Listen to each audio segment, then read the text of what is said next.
Okay. Uh,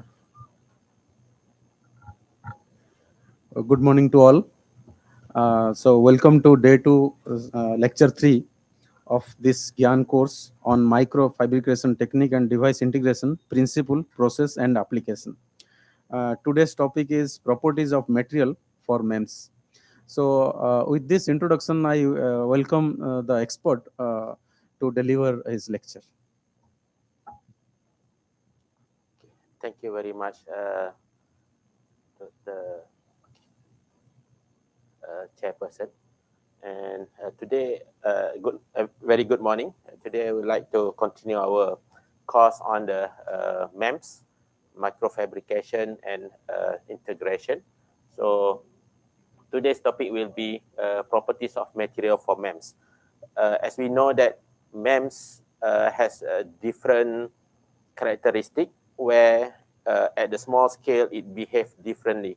So the selection of materials and the use of materials in MEMS will be crucial in order to make sure that the device will be function accordingly as intended. So we will look into the properties of the materials, and firstly we will go through the definition and example of the materials. Then we will look into the physical properties, optical properties, electrical properties, and some concern in the health. And this part will be properties when we make things small, which means, as we discussed in the previous lecture, that when we make things small, the properties change. And that is part of the things that we will look as well today. And of course, the first part is the criteria of the materials itself. So let's start the key properties for MEMS materials. Basically, there are a number of properties of the materials which need to be considered from the beginning of the process before we start talking about the device itself. So we need to consider that the materials has excellent mechanical stabilities and strength. For example, high Young modulus, fracture toughness, etc. We have to remember that we are designing something which is at the small scale. So the material has to be function later on when it is at the small scale and is robust enough. So that is where we need to think of the mechanical stabilities and strength. Then another properties is wide operating temperature range, meaning that the materials not subjected to expansion, thermal expansion, where it will affect the performance or maybe subject to bending if the materials bend or expand due to thermal or heat. We know that the operating temperature might depend on the application. The operating temperature might go high or low. Then if it's too small and is subject to thermal expansion, then it will kind of maybe perhaps damage the device. So we have to look into the material with a wide operating temperature range. And good electrical properties like semiconductor or insulation. Then this depends on what is the purpose of the material that you want to use. If it's about electrical conductivity, circuit of the device, then we want to have something good in terms of electrical conductivity. If it's for the purpose of insulation, then it has to be good in terms of insulating the material from circuit or electrical short circuit. And also, we would like to look into the semiconductor properties as well. So that's why normally we use silicon dioxide, or materials with metal for the circuit, etc. And we want it to be low cost and ease of processing. So material that, of course, in whatever process or device or product that we try to fabricate or to produce, we want to have a low cost material, because this is the one of the criteria that will make sure that the device is acceptable at the market, for the market, for the price that you're going to sell. And ease of processing, of course, if it's difficult to process, etc., it might jeopardize certain property, or it jeopardize certain function or features, and it will increase cost as well. Then high durability and reliability, including low mechanical hysteresis. So we know that mechanical hysteresis is such as property that when you expand and you don't go back to the original shape. Okay, and good thermal properties, example thermal conductivity and low thermal expansion.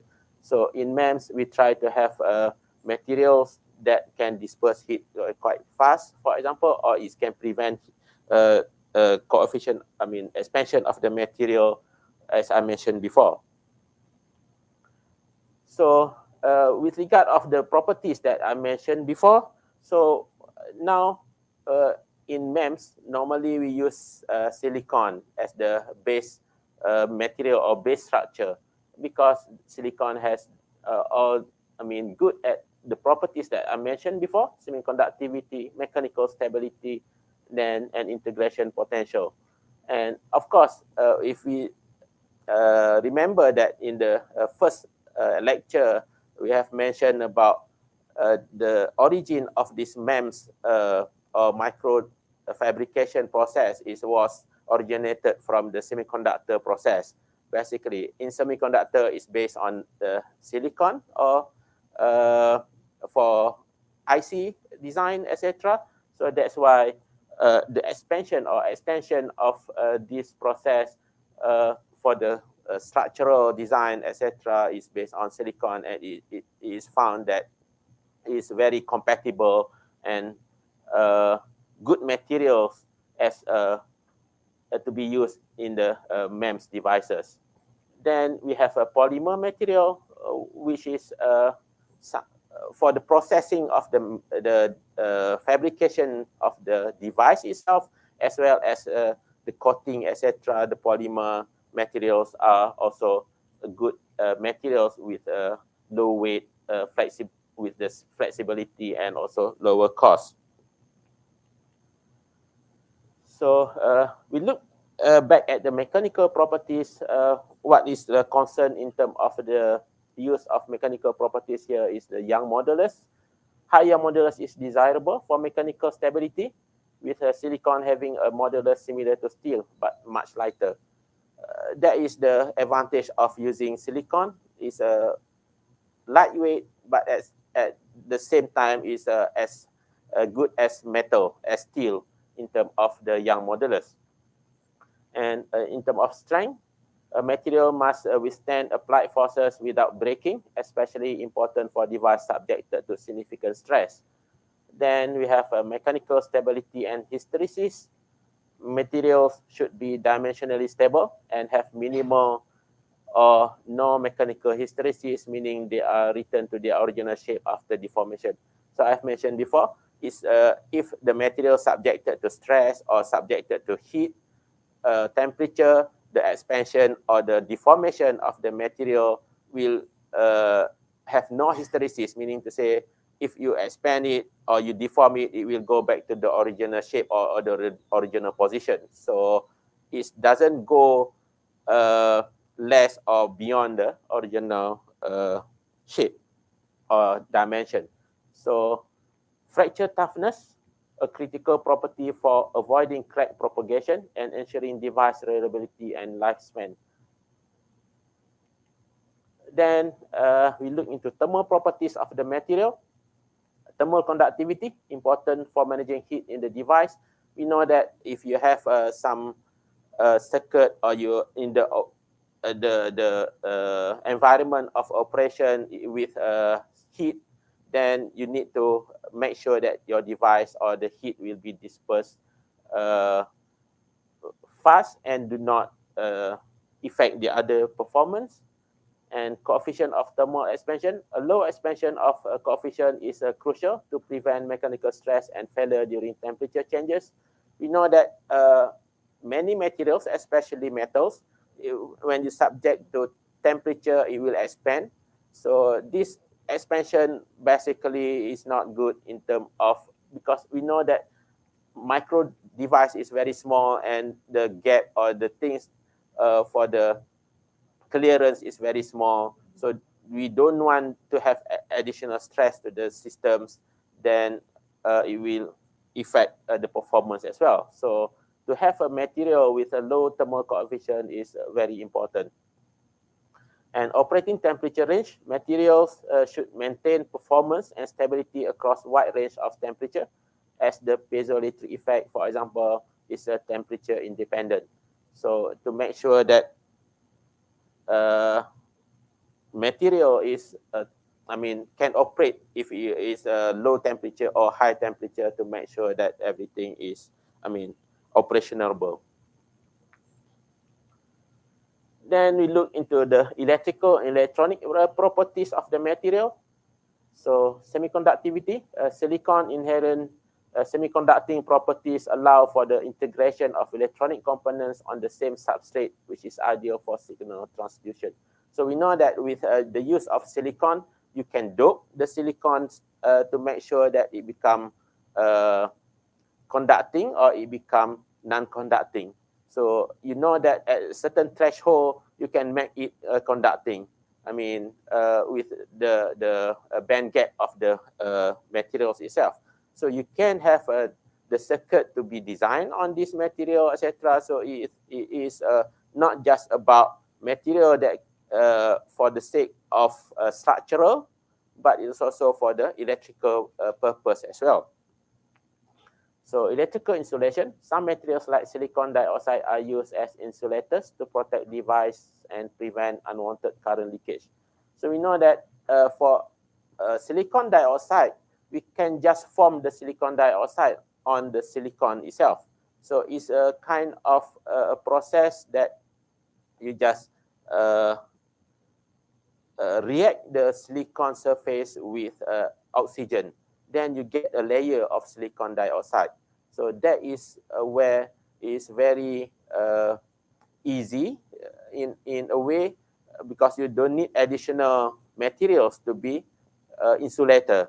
So you just kind of grow silicon dioxide on your silicon materials.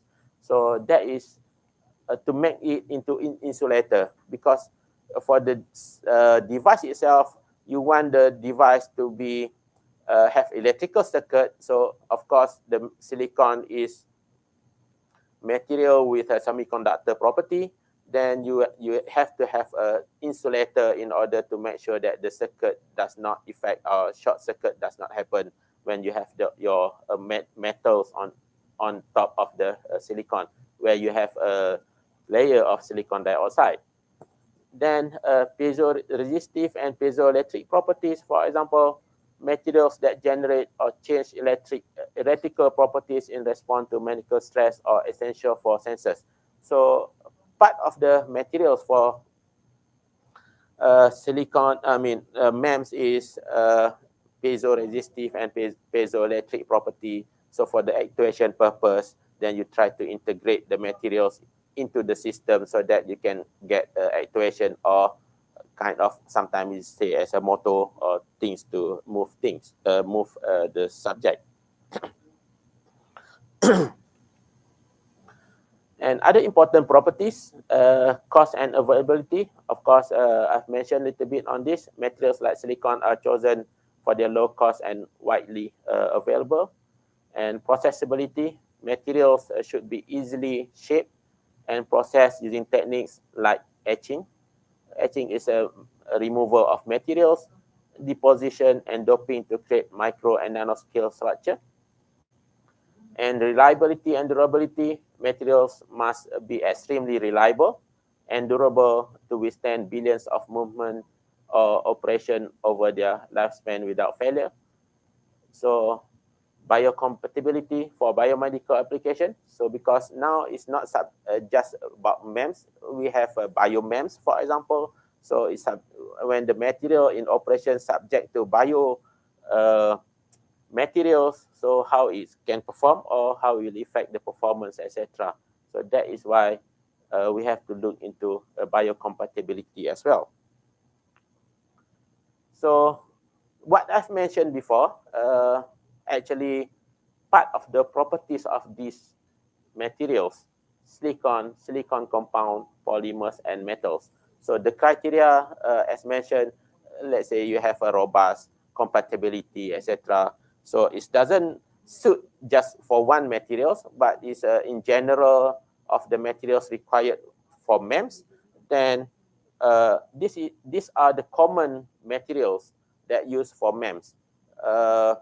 We have, of course, not limited to this, but some other materials is depend on the requirement of the device itself. You might use different materials as well. So, but that need to be tested accordingly. As for this material, silicon compound is quite common, and generally people will choose among these materials in order to make sure that you have already established properties that is compatible or good for the MEMS device or micro devices. And silicon, most abundant materials. Single crystal silicon, most widely used substrate material for MEMS and microsystem. So mechanically stable, P or N type piezoresistive can be readily integrated with a silicon substrate. So this will make for ideal for transistor and has same young modulus as steel, but is as light as aluminum with a density of about 2.3 gram per cubic centimeter. So that is the property of silicon. And here, this is the interesting part of the silicon as well, P or N type. Normally, we will choose the material or silicon with a P or N according to the needs of the later on. If we need to integrate with something with piezoresistive properties, etc., then we need to choose accordingly. And silicon, we will go in detail later on, but on top of that, we have to be careful as well for the processing, because in silicon we know you have direction, you have a crystal orientation, then how you process it will be defined by the orientation of the crystal structure of the silicon itself. So it has a melting point at 1,400 degrees Celsius. So this high melting point makes silicon dimensionally stable. So we know that if the material is not that high temperature, melting point is quite low, then you know the material normally will subject to some expansion or thermal expansion if it's a low temperature. Then if it's a high temperature melting point, then you know that at the range of, let's say, operating temperature of maybe up to 60 or 80 degrees Celsius or even 150 degrees Celsius, the material still stable, not subject to heat deformation, etc. So that will be the stability in terms of using silicon. Its thermal expansion coefficient is about 8 times smaller than of steel, and it's more than 10 times smaller than of aluminum. So this is a property of silicon that is most desirable. No mechanical hysteresis, as I mentioned before, for materials for MEMS, we don't want to have material with hysteresis. extremely flat for coating and additional thin layers. So you can have I mean, of course, the processing to make the silicon flat is something else. You need to have uh, polishing, etc., to make it flat, and you know that you can make it in mirror surface, etc. But of course, that will be something desirable due to the nature of MEMS or micro device that you want to have a very small dimension, which it should be in the tolerance of the desired micro device design. So extremely flat for coating, greater flexibility in design and manufacture. So flexibility meaning you have a different process in order to remove silicon. For example, you can have etching, you can have compatibility with polymers, and you can deposit certain materials on the silicon surface to make it conducting. For example, uh, you can change the property from semiconductor to semi-conducting, or even insulator with a certain doping. For silicon to be used as a substrate material in integrated circuit or IC and MEMS, it has to be in a pure single crystal form. So that's why, at a certain extent, even though the silica, the sand is cheap, but to make it into silicon is become more expensive, a little bit expensive, because you want to control the purity, the single crystal growth of the silicon. So normally silicon will be growing from seed to make it a single crystal so that it is pure, and you can control the properties because it's a single crystal accordingly. The most commonly used method of producing single crystal silicon is Koroslavsky or CZAC method. So this is the process. As I mentioned, you use silica, quartz, plus coal and coke are melted in a crucible. You have this kind of crucible. You make you melt the sand or quartz here, then a seed crystal here with a seed crystal, then you grow the silicon, this silicon, what you call it, kind of, what you call it, silicon, bar. It's not a bar, it's a rod, silicon rod kind of thing. So with this silicon, you pull it out of this crucible, then you get this silicon in shape, round shaped silicon, a single crystal. So slowly pulls the molten Si up to form a pure silicon ball. The diameters of the ball organolite balls vary from 100 millimeter or 4-inch.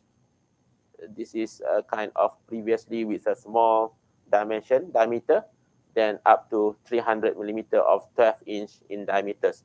So, and this is the chemical reaction happen as SiC, silicon carbide plus silicon dioxide. You get the silicon, pure silicon, and the byproduct are CO and SiO.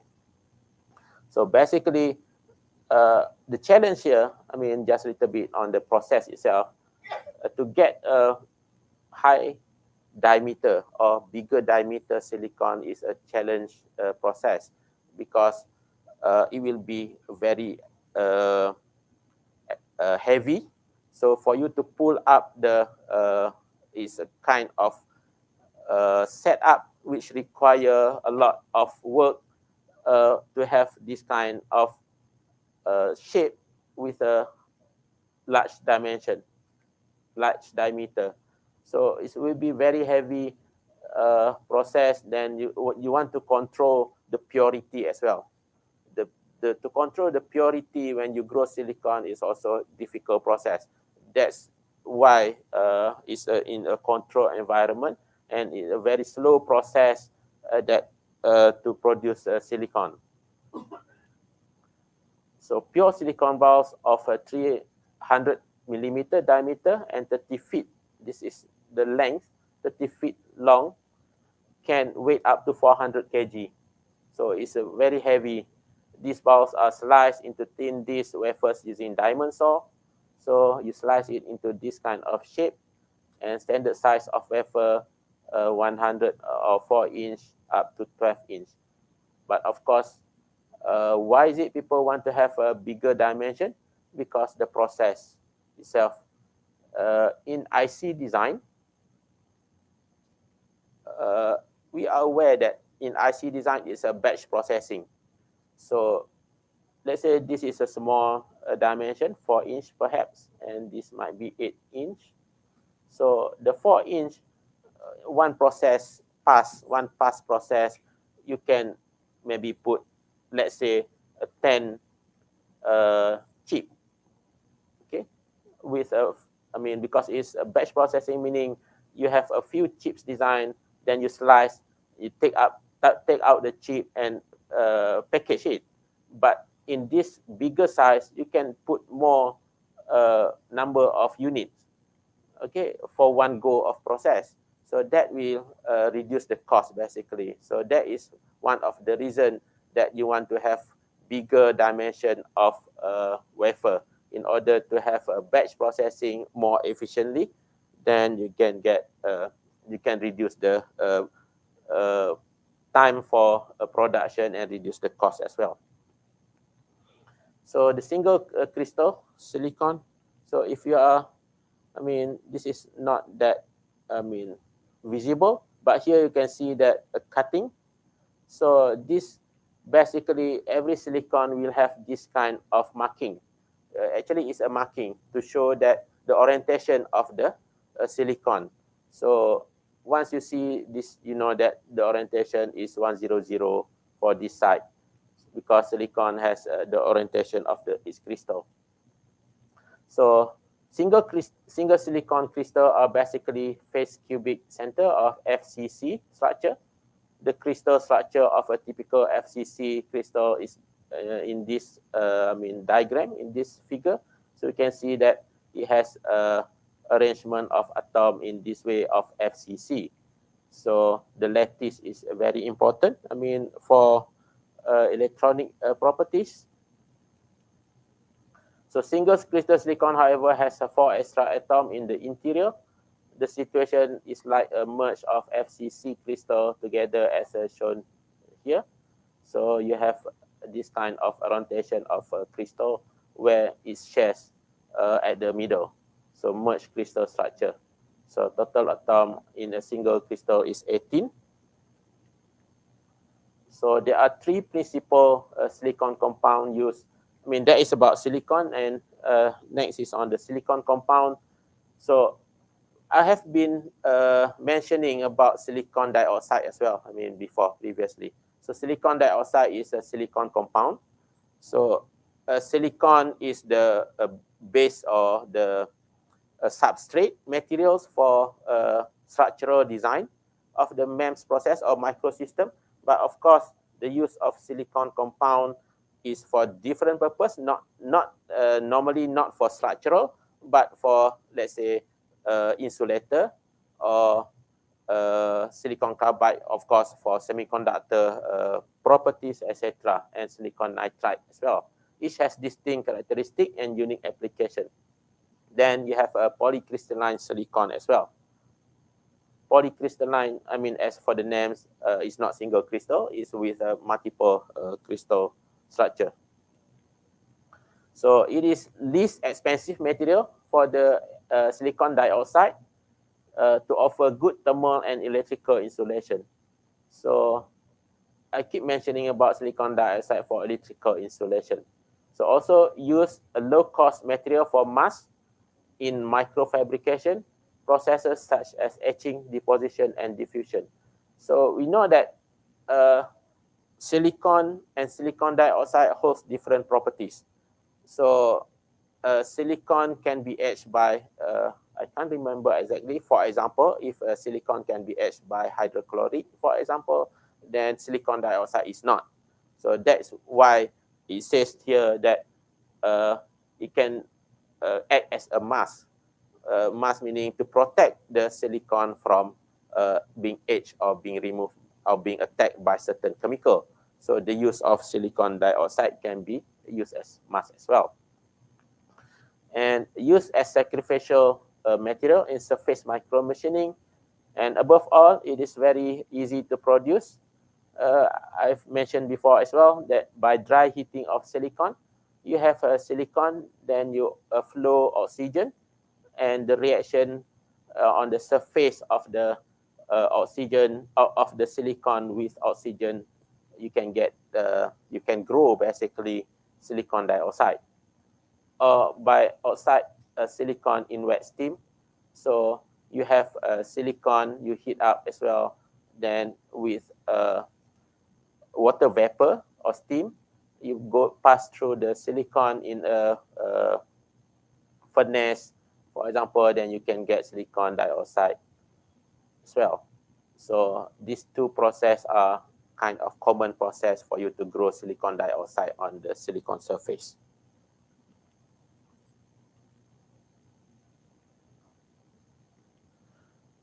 And next is silicon carbide, high melting point and resistant to chemical reaction as well. Ideal candidate material for being masked in microfabrication process. It has superior dimensional stability. And now, silicon carbide also have been a new material. It's not new material, but a new kind of direction for the use of silicon carbide. So people are talking about silicon carbide to replace silicon itself in the IC. So that is where the direction of silicon carbide nowadays is a kind of interesting material for IC design.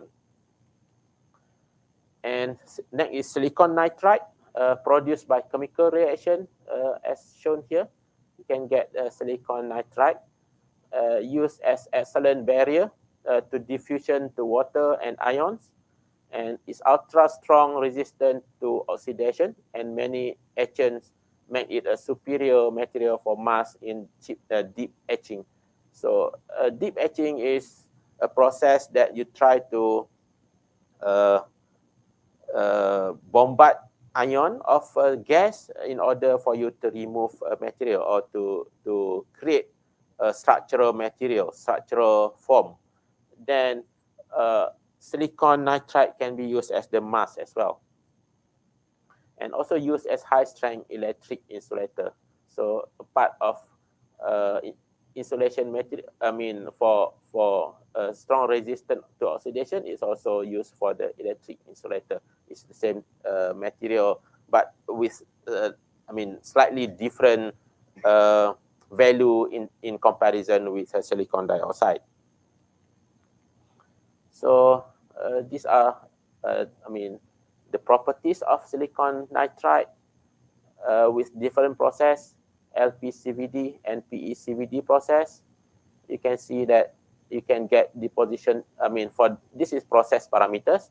Of course, then this will be the properties that you can obtain with different process of producing silicon nitride. You can get film quality, for example, is much better using LPCVD than some other properties of the silicon nitride. Then next material is polysilicon. It's usually polysilicon, and it it is an exaggeration of pure silicon crystal with randomly orientation deposited on the top of silicon substrate. So you have your silicon substrate, then you have, let's say, random a small polysilicon grain here, okay, with a different crystal structure, I mean orientation. So a few micron on top of the silicon. So these polysilicon usually are highly doped silicon. So you dope with something and you can get a polysilicon. They are deposited to the substrate surface to produce localized resistor and gates for transistor. And being randomly oriented, polysilicon is even stronger than single silicon crystal. So we dope silicon in order to get different properties. We dope with bismuth, for example, to make it more conducting in terms of electrical properties, for example. Then we get, to be used as different function. And see here, polysilicon properties in comparison with alumina, silica, you have quite reasonable here, young modulus, and coefficient of thermal expansion is very low, is in comparison with alumina, for example. And for polysilicon, you have 160 in comparison with silicon 190, and you have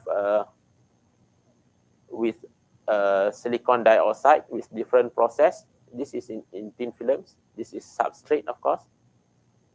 So with different process for silicon dioxide, you have different property.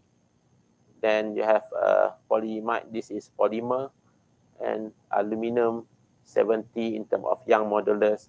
You can see that polysilicon and silicon is much higher in terms of young modulus.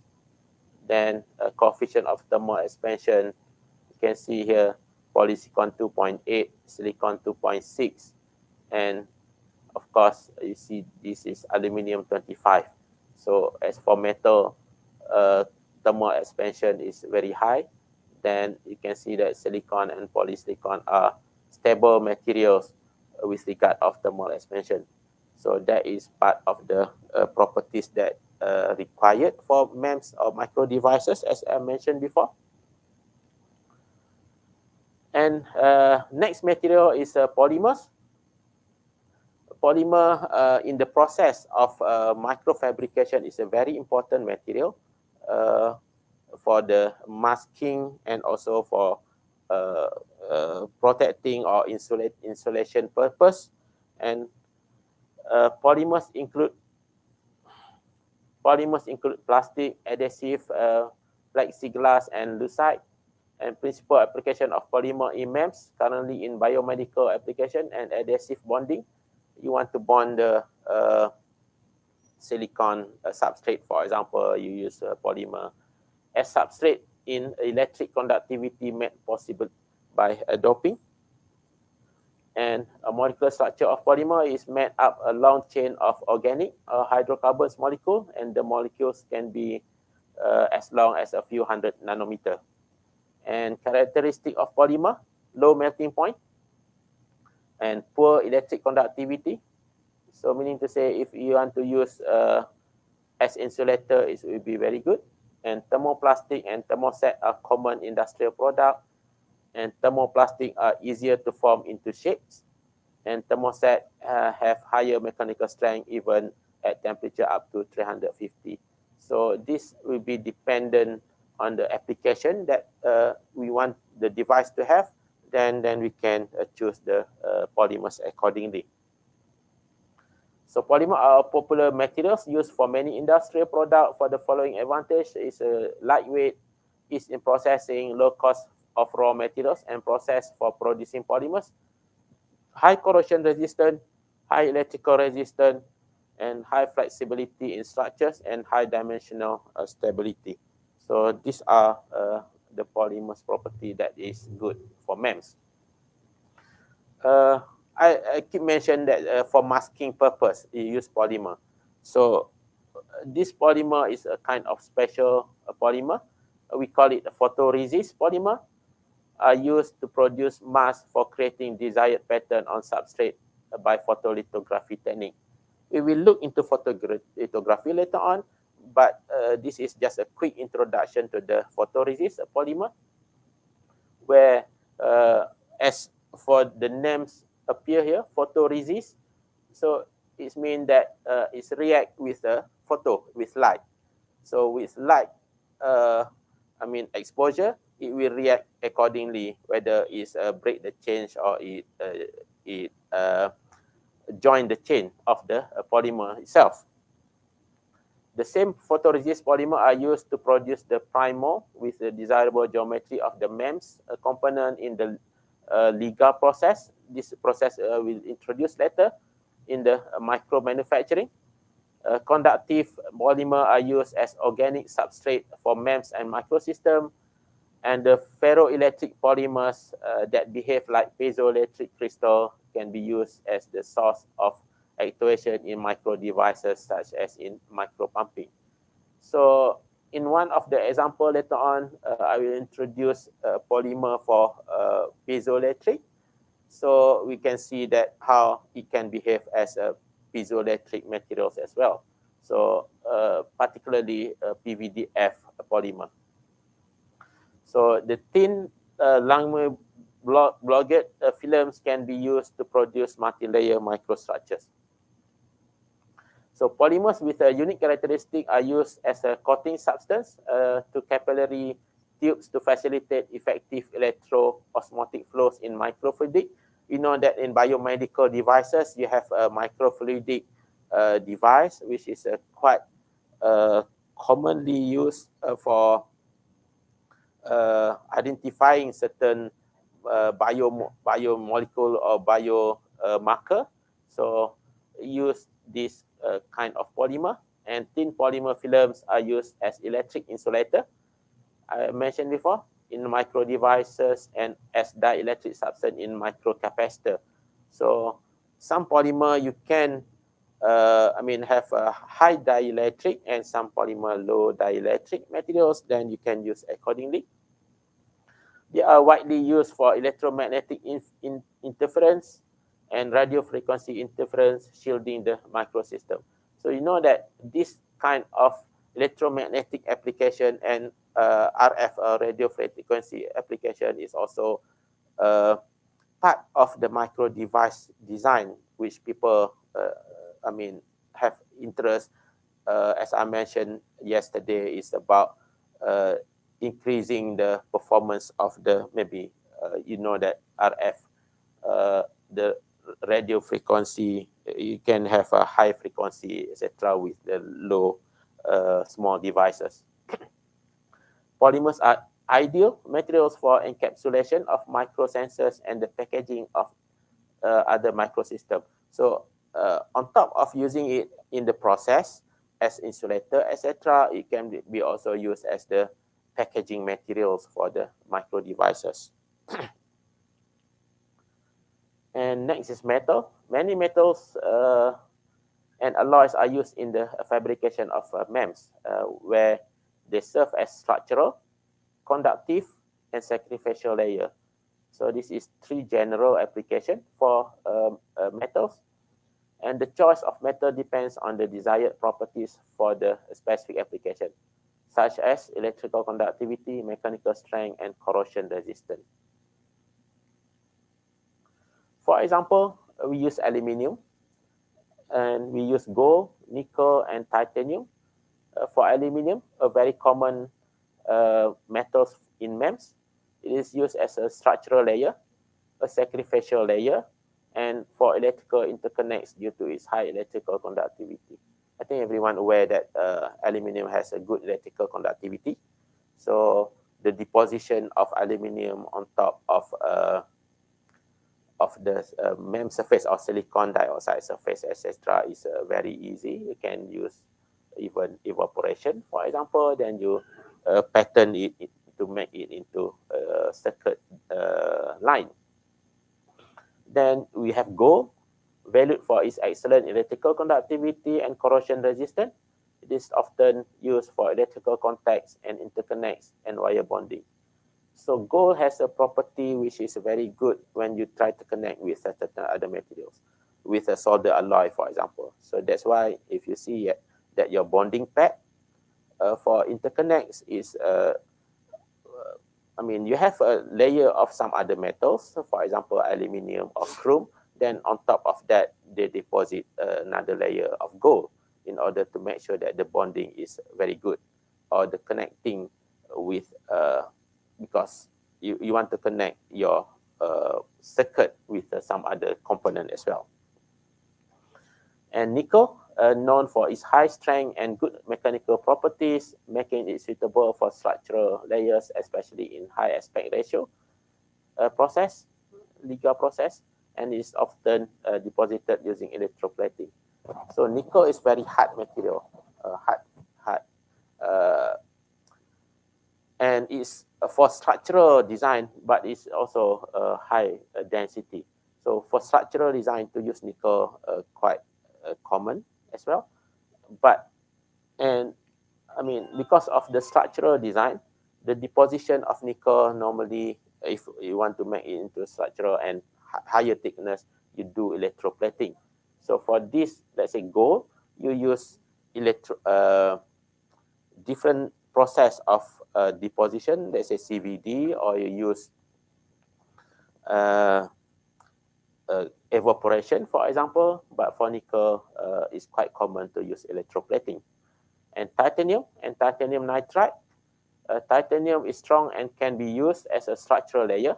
Titanium nitride offers high electrical conductivity, a large elastic modulus, and excellent resistance to biocorrosion, and making ideal for biosensors. So next material is copper, used for electrical interconnect and structural components. Copper films are often deposited using electroplating as well. So tungsten, another material which is quite stable, used for structural application and has an extremely high melting point, and making it suitable for high temperature devices. So we can choose accordingly to what purpose of uh, the design or the use of this material. And platinum is quite expensive, but it's a noble metal used for electrical contacts, electrode, and sensors due to its chemical inertness and excellent electrical properties.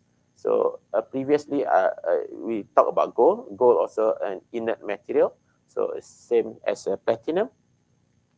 And chromium, often used as an addition layer for another metals. For instance, a thin layer of chromium is deposited before a gold layer to improve its adhesion to the substrate. So we know certain material, we have different addition properties to different materials. So as for chromium, it has a good addition property with the silicon dioxide, silicon, and maybe the circuit board. That's why people use chromium first as a conducting layer. Then on top of that, you have your gold, for example, because gold has a good addition with the chromium. So this will provide a lasting property or the bonding pad for the materials, for the electrical circuit. And another important properties for the materials which we should consider for the device of MEMS is the residual stress. This is a critical parameters for MEMS, as tensile or compressive stress can cause structures to bend or buckle. A compressive stress in films like tungsten or titanium can be used to compensate for tensile stress in other layer. And the magnitude of residual stress is highly dependent on the deposition parameters such as temperature, pressure, and gas composition. When we deposit some materials on top of the structure of the uh, micro devices that we try to fabricate, the process basically, if because we are depositing layer by layer. I mean, if you talk about CVD or electrode deposition, basically, if you look into electrode deposit, not deposition, evaporation, for example, when you evaporate the material and it's attached to the surface of the substrate, it's layer by layer. So basically, this development of layering thin film will cause the what we call as residual stress. So this residual stress can cause the bending, for example, the warping of the materials, the thin film.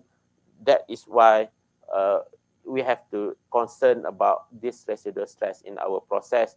Then to control the residual stress, basically, you have to play around with the process parameter itself. And size effect, the mechanical and electrical properties in thin films often deviate from their bulk values. So we have discussed about this yesterday. As film thickness decrease, properties such as electrical resistivity and thermal conductivity can change due to electron scattering at grain boundaries and surfaces. So we will look into the what is meant by the electron scattering later on. And deposition method, the method used to deposit the materials such as sputtering or electroplating, and subsequent processing, if you do annealing, for example, and significantly affect the film microstructure, which in turn influence its mechanical properties, including Young modulus and residual stress. So, I mean, we have discussed about residual stress, and of course, with annealing, for example, in the bulk material processing, you do annealing also, you can change the property or improve the property of certain materials. So it's the same here. So addition, metals like gold have a poor addition to common MEMS substrate like silicon dioxide, and addition layers such as chromium or titanium is often required to ensure the film remains bonded to the substrate. So I've mentioned this before. So this is just one example. So it goes with the same concept. If you have uh, not good addition with the substrate, you have to maybe design something with different materials or try to overcome with different concept. So, I mean, we look at the glance of properties of materials here, aluminum, gold, nickel, tungsten, etc. So, this kind of properties might need to be considered before you design or decide to use certain metals or materials in your device. So, accordingly, you have to look into, it's not just about the mechanical properties as well, but sometimes you can kind of have a trade-off between the property not to be high. Let's say Young modulus, you don't require at this level, but maybe you require at this level only nickel. Then you have to consider about the price, for example, and about the processing, difficulty of processing. So that is a part of the kind of consideration. And for the rest, we have silicon with I think I've shared before certain properties, but here with in comparison with silicon dioxide, for example, and aluminium, it's about the same density here, around 2 to 3.5. Then of course tungsten with higher density, and steel so with a quite high density. So you want to, I mean, in certain part, you might consider not using tungsten in your structural because it's too heavy later on. And yield strength of the materials here. And well, it depends on whether you want to have as a structural material or you want to have a material for circuit or for uh, insulator, etc. And okay, the comparison between silicon and steel. So you have a Young modulus of silicon 180 gigapascal and steel 210 is not that far. And you have a one third, almost one third density of the steel for the silicon. And thermal expansion coefficient about one fifth of the silicon. So it's very stable in terms of thermal coefficient. I mean, it does not expand much due to temperature change. So next is when we make things into smaller device or smaller structure. So basically, you have to concern about the properties of the material. So we have discussed this, before yesterday, but this is to look into the specific property of the material. So for example, here we have silver nanoparticles. So and with a different shape. Let's say a sphere-like particles, silver nanoparticles, you have uh, this shape, then with this kind of dimension and shape, you get different property. So when it's rod-like particles, what I mean by different property is when it's react with something, it react differently.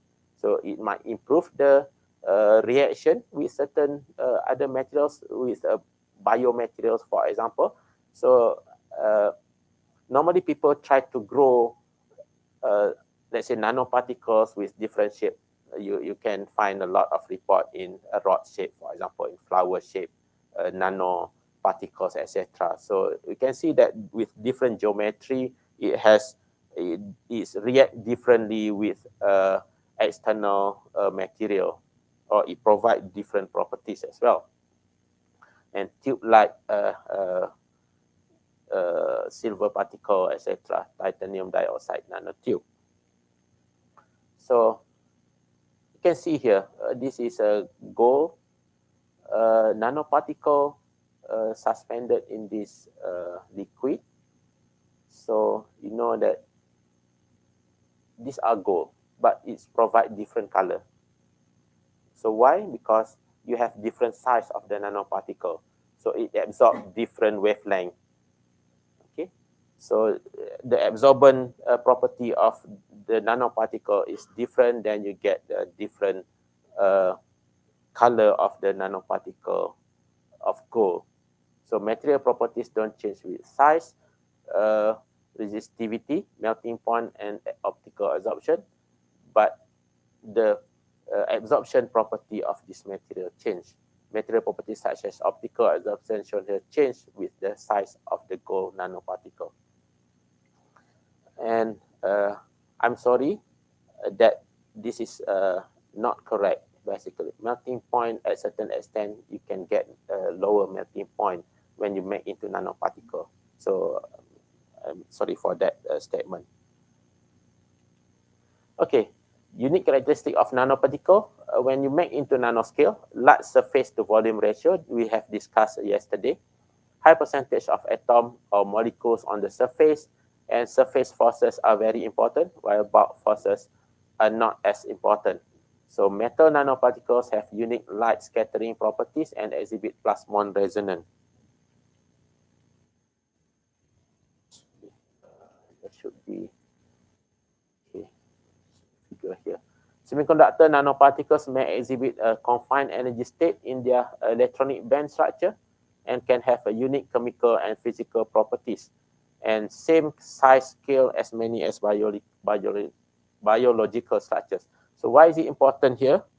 Because you want to make it compatible with the bio device for MEMS, for example. So if the same size, is easier for it to be have a reaction.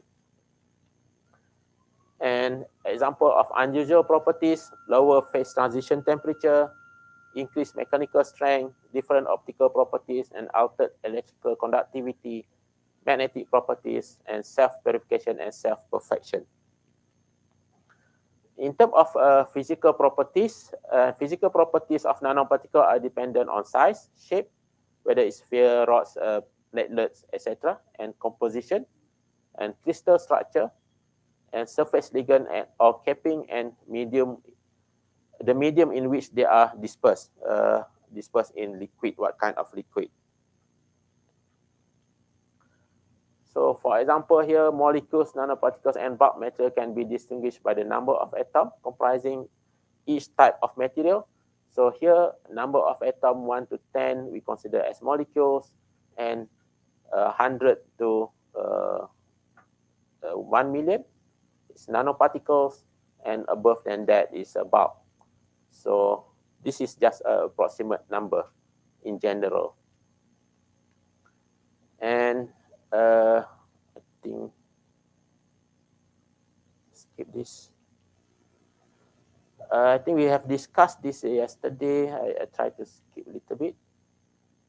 Okay, and for the surface area volume ratio, and you see that surface area volume ratio increase when the nanoparticle diameter decrease. So with the decrease of nanoparticle diameter, you can have a surface volume ratio increase significantly. So this, I mean, that is the reason that when we make into nanoparticle, then we can get different behavior. The ratio increase dramatically when nanoparticles diameter drops below 100 nano. And I think due to time constraint, I will skip some. Okay, if you see here, as the percentage of atom of the surface increase, the mechanical, optical, electrical, chemical, and magnetic properties change. So for example here, the silver nanoprism in this shape, you can get this different color, and silver gold nanoparticle at up to 100 nanometer, and gold nanoparticle at 50 nano up to 50 nanometer. You can see different color, and silver 120 nanometer with different color as well, and so on and so forth. With the change of the size of the nanoparticle, you can get the absorption different, then you can get different color.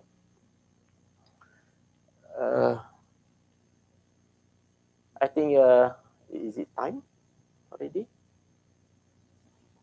It's 10, right? We should continue with, I think, should I just continue this, or if we continue with different, or I can finish this slide? Lecture 4. Okay, I think I just go quickly this crystal structure, and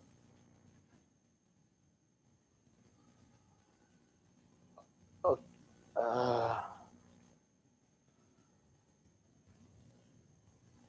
oh, a lot. Okay, but the thing is, with a different size, you can get different absorption of the material. Then you can get different properties exhibited by the nanoparticle itself.